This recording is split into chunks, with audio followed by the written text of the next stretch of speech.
What's going on? It's your boy, Mr. Butler, man. It's the best day of my life. Tomorrow's not promised. God made dirt, and dirt don't hurt. So today, I'm going to talk about one of my several chain gang hustles. So there comes a time, man, where you got to learn to live off the land, bro. And, you know, on Dukes, putting money on my books, me and little bro books, but at some point in time, you got to stand up on your own, bro. You can't depend on them folks. Them folks got bills to pay. Them folks got stuff to do. So while I was doing my bit, bro, wasn't no cell phones. I never saw one cell phone while I was locked up, bro. But where there is a will, there is a way.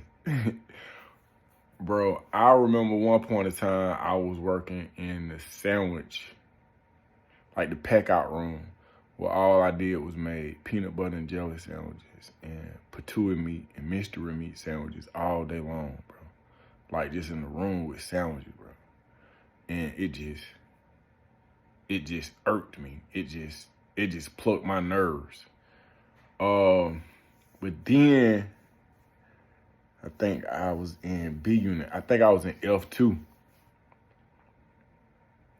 E1 or F2. But shouts out to Lizard Pimp.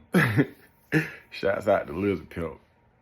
So let's say we're in the kitchen. Mind you, like before chow start, they bring you to the kitchen early. So, you know, cleaning up, taking place and prepping and getting all this stuff ready. So a loaf of bread was money. So if you can get about 3 or 4 loaves of bread, duck it off. Then you find some butter somewhere, duck it off. You take that patootie meat. You might catch some. I'm trying to think of what other kind. Bologna. You take that bologna. Oh man, you spread that. Okay, so where they used to hold, they used to have these containers where it just might be a pan about about 36 inches long, maybe 12 inches wide, 14 inches wide, and it might have green peas in it or something. Okay, so but down below, up under that pan, you got your water. So your water is being heated by, this is a commercial kitchen or industrial kitchen. So there was heat. You can control the heat. So everybody's done cleaning up. You go get your bread. You find some meat. Sometimes you couldn't find no meat, so you had to be creative with the meat that they used to give you. So they had this Salisbury patty. But I don't know what animal this meat come from. But if you chop it up real fine, you might holler at somebody and get a bell pepper or onion and some cheese. Oh man, the trout bunking. The trout bunking. So take that butter, let that little space you got, let it heat up. Then you put that butter in there. You put 2, 4, 6, 8.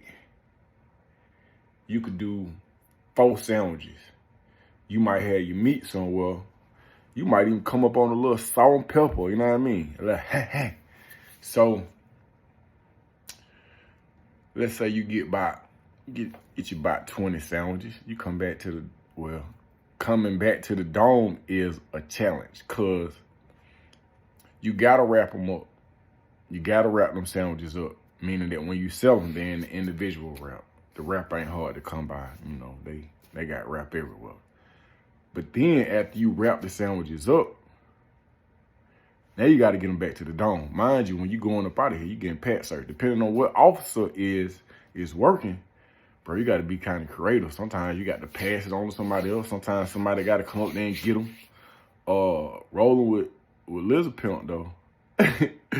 Boy, Lizard Pimp had you going back to the dome like a Mexican mule. No disrespect to none of my Hispanic brothers and sisters. But you might catch 20 sandwiches. You got them just wrapped around like keys of dope. And then you wrap them around, put your thermal on, put your sweatshirt on, put your regular shirt on, put your jacket back on. So you coming out that thing looking pretty thick. But if somebody just hit you like that, though, or if you got an officer that, down with the lick. But I done made sandwiches for officers before. Come back to the dome, them things might be going for about 3 suits, depending on what's going on, depending on what's on the sandwich. You go around and come back with some of them, the hamburger on that grilled bread. Oh man, I'm gonna need $2 for the hill. But that hustle allows you to, run your little sack up, your little zooms and wham-whams. But then I started thinking, I'm like, bro, what are you gonna do when you get home? What are you gonna do? How you gonna survive? You're not gonna play basketball. Those dreams are dead. You could sell sandwiches, but I think you done got enough practice. So I just started thinking, because I started just paying attention. I was like, man, these folks going home, they coming back. You did 10 and you came back. So I was like, man, what am I going to do? How am I going to change? How am I going to shift my paradigm to where I don't come back to this place?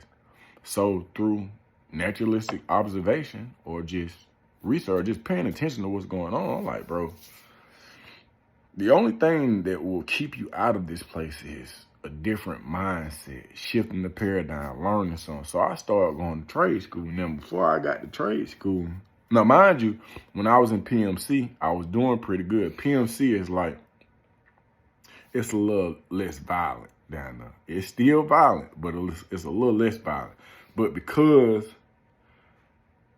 I was stealing, I got sent to the hole. Then when I got sent to the hole, I came out of the hole and then I was sent to B unit. And once I made it to B unit, it was what it was. So I'm in F2. They got me on kitchen. And I'm just gruntled. I'm offset. I'm throwed off, man, because I'm like, bro, this ain't nothing, man. I'm dizzy because this is a circle. And I don't want to do this, man. When I leave here, I was like, I need to go to trade school. So I had to holler at my counselor. I'm like, look, I need to go to trade school.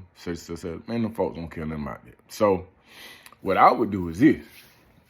I say, the only way I'm going to get up out of this kitchen, it got to be something drastic. Because I done did all the paperwork that I could possibly do. I done talked to all these people that said that they're going to look out for me.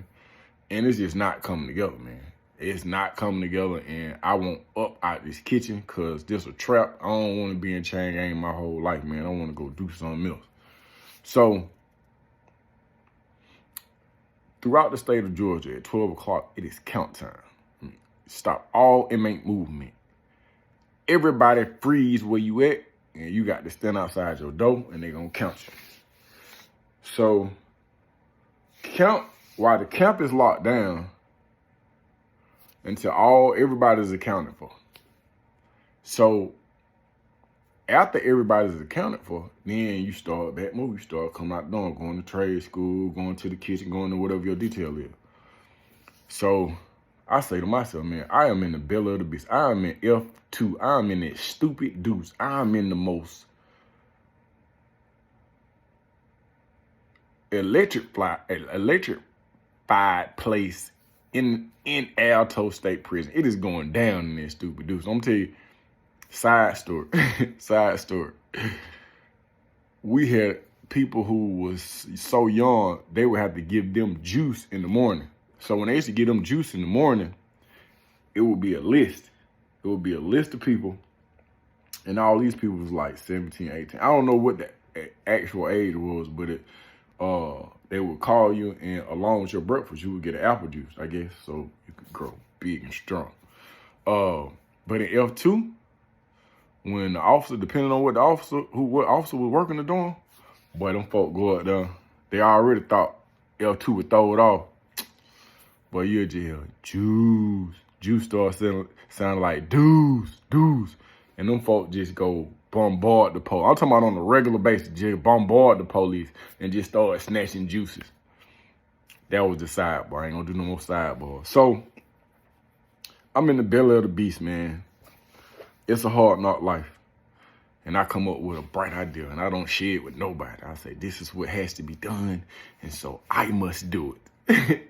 So, this is what I do. 12 o'clock count clear. They call me to go to the kitchen. I go to the front door before anybody can go out on their detail. And I fall out. Yeah, I fall out, man. I lay in the front of the door in the worst dome at Alto. And I pretend to be dead. Not dead, because I'm still breathing and I got a pulse, but I done fell out. So, so when I fall out, at first, it's not any real concern. So I was like, I just got to ride this out. I'm laying there. Then my homeboy, Farouk, Farouk so stupid. I think Farouk and Lil E were down there. So, Farouk from Buford Highway. So,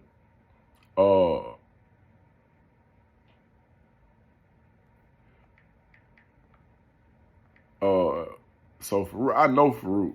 Like, we know some of the same people. I didn't know how far I got locked up, but these my people, you know what I mean? So, while I'm laid out, mind you, I got to keep the dead face. Farouk, stupid ass, come down enough. Farouk, like, they hollering at the vent, you know, like along the dorm, there's a vent. Somebody then came and they're like, bro, y'all locked down, what going on? Like, ain't nobody coming out the dorm. Farouk, stupid ass, like, nah, man, Butler did die. Butler did die at the front door. Butler did die, y'all. He dead at the door. So, I'm trying to keep a straight face. So, Farouk come over there, bro. You all right?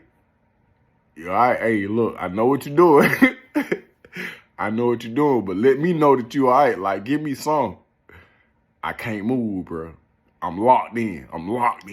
I'm like, no, this is for the future. This is for me staying, I'm not going back to the kitchen.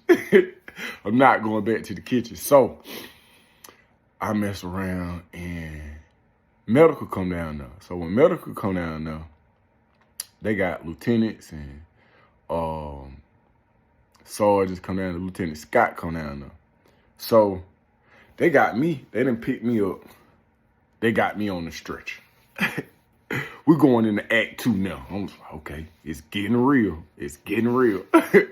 So I get on the stretcher and the nurse or doctor or whoever they had on staff, he done came and he done hit me with the ammonia. So me not really being knocked out and not ever having been knocked out before and not knowing the protocol for what take place when you get knocked out, I ignore the stuff that he's putting up under my nose. Mind you, the ammonia is, it got my eyes watering. So they take me on the stretcher right after 12 o'clock count. Everybody is out. They take me to the medical floor. I'm like, bitch. I'm saying to myself, ride it out. Stay down, shawty. Don't fold. Don't fold. So we get to the medical floor. My man just keep hitting me with the ammonia, bro. So I come to, and then I fall back out. Like I was alive. I'm back dead. So Lieutenant Scott up there, and this is the most human that I've ever saw Lieutenant Scott. She was just like, I know it's bad. I know it is. You're a good person. But you got to get up. You got to get up. So we go through that motion. I draw it out for about a good 45 minutes to an hour while we're on the medical floor. But I do remember the guy said, hey, he's okay because he's responding to the ammonia. And I think he was disgruntled because he kept putting it up under my nose. I kept coming alive, and then I kept back dying. So I end up going back to the dome. And the next day, they called me for the kitchen again. They called me for the kitchen again. it was a struggle. It was a struggle. So I fell out again. I fell out again. Bro. I'm like, I ain't going. So eventually they did get me out the kitchen. And I just started taking trades, bro. I took auto body and painting. I took the computer class they had. I took barbering. What else did I take? I took culinary arts. I stayed in culinary arts for like 4 years. I became a teacher's aide in culinary arts. I got Safe Serve certified. I learned about the mise en place, the 5 mother sauces. I was just like, and then